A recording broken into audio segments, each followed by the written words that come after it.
એ બનાસકાંઠાથી નીકળીને પાટણ જાય, પાટણથી નીકળીને મહેસાણા જાય, મહેસાણાથી નીકળીને ગાંધીનગર જાય, ગાંધીનગરથી નીકળીને અમદાવાદ જાય, તો ત્યાં સુધી જે જિલ્લાના પોલીસ વડાઓ જે શું કરે છે, લચ્છા લપેટે છે, એ મંજીરા વગાડે છે.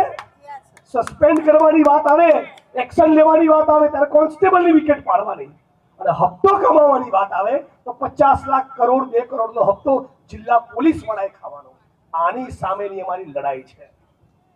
અને ફરી કહું છું, આખા ગુજરાતના પોલીસના મિત્રો માટે, જે પણ મિત્રો નિષ્ઠાવાન, પ્રમાણિક અને ઈમાનદારીથી કામ કરે છે, એને આખી ગુજરાત કોંગ્રેસ પરિવાર તરફથી અમે સેલ્યુટ કરીએ છીએ.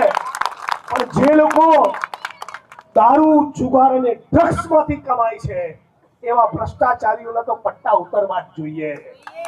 મારી સામે 1 નહીં 1000 કાર્યક્રમ કરો, મારા પેટનું પાણી નહીં હલે. આખી કાયનાત મારી ખિલાફ થઈ જાય ને, પણ હું સત્યનો અવાજ છું, મારો અવાજને કોઈ રોકી નહીં શકે. એ વસ્તુ તમે લખી રાખજો.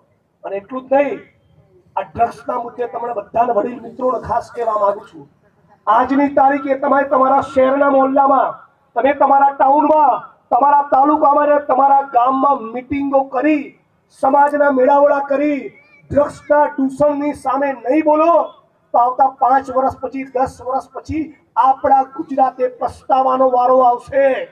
અત્યારે જે ગરીબ બહેનો, ગરીબ પરિવાર, કોન્સ્ટેબલોની પત્નીઓને, માતાઓને મારી સામે રોડ ઉપર ઉતારી, એ જ મારા ગુજરાતની બહેનના માતાઓ કહેશે કે જિગ્નેશભાઈ તમે સાચા હતા. આ જ બહેનો કહેશે આ મારો વિડીયો રેકોર્ડ કરીને રાખજો.